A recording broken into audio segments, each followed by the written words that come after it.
Question number 6 of exercise 8.1. In parallelogram ABCD, मतलब दे दिया है कि ये पैरेललोग्राम है, तो पैरेललोग्राम में ऑपोजिट साइड कैसी होती है, कॉन्ग्रुएंट.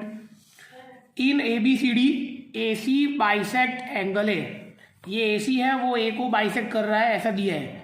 मतलब AC ड्रॉ करोगे तो ये एंगल 1 और ये एंगल 2 कैसा हो जाएगा, सेम. एंगल 1 मतलब ये DAC और एंगल 2 मतलब BAC. AC बाइसेक्ट एंगल है, मतलब AC ये A को दो पार्ट में डिवाइड कर देगा, एग्जैक्टली टू सेम. तो आपको दिखाना है, show that AC bisect angle C. तो AC C को भी बाइसेक्ट करेगा, ऐसा दिखाना है. मतलब आपको प्रूव करना है 3 इज इक्वल टू 4. तो क्वेश्चन में क्या दिया है, 1 is equal to 2, that is given. और आपको प्रूव क्या करना है, 3 इज इक्वल टू 4. आपको ऐसा प्रूव करना है, क्या प्रूव करना है, 3 इज इक्वल टू 4. तो देखो यहाँ पे डेटा में क्या आएगा, डेटा में यहाँ तक आएगा, दिस इज डेटा मतलब गिवन के इन parallelogram ABCD AC bisect angle है. और 2 प्रूव में क्या आएगा, 2 प्रूव में AC bisect angle C and quadrilateral ABCD is a rhombus. आपको क्या प्रूव करना है कि ये रोम्बस है, ऐसा प्रूव करना है, राइट. चलो प्रूफ. तो प्रूफ में क्या आएगा, पहले क्या दिया है, AC bisect angle A, that is given. क्या दिया है, AC बाइसेक्ट एंगल A. तो हम क्या लिखेंगे, angle 1 is equal to angle 2, right. ये रिजल्ट नंबर 1 ये हमको क्वेश्चन में दिया है. Angle 1 is equal to angle 2 ऐसा हमें दिया है. अभी हमें क्या प्रूव करना है, 3 इज इक्वल टू क्या लाना है, 4. हमें क्या प्रूव करना है, 3 इज इक्वल टू 4. तो इन अ पैरेललोग्राम, क्वेश्चन में दिया है कि ये पैरेललोग्राम है. In a parallelogram opposite sides are parallel. In a parallelogram opposite sides are parallel. तो अगर ये साइड पैरेलल होगी तो ये Z हो जाएगा. Z मतलब क्या होगा, ऑल्टरनेट एंगल. Z मतलब ऑल्टरनेट एंगल. दिखता है ये Z आपको दिखता है, राइट. तो एंगल 3 इज इक्वल टू क्या आएगा, angle 2. So angle 3 is equal to angle 2 and similarly ये भी Z होगा, ये Z है ना, दिखता है आपको ये Z. तो 1 इज इक्वल टू क्या आएगा, 1 is equal to 4. Angle 1 is equal to angle 4.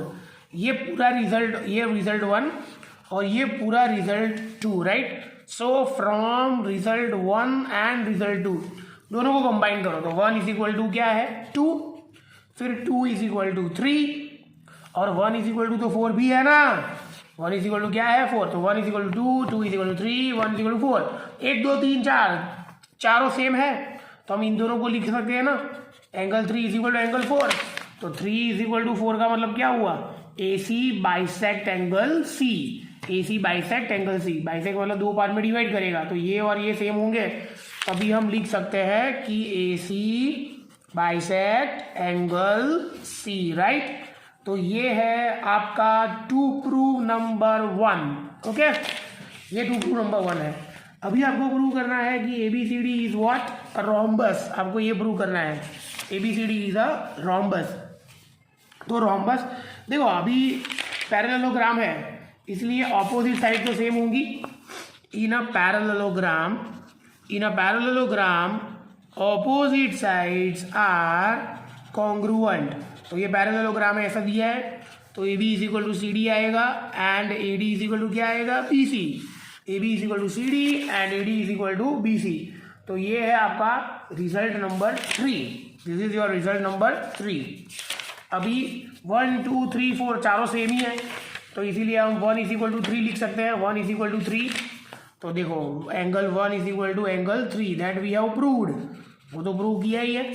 तो हमने 7th चैप्टर में पढ़ा था, if 2 angles are congruent then opposite sides are also congruent.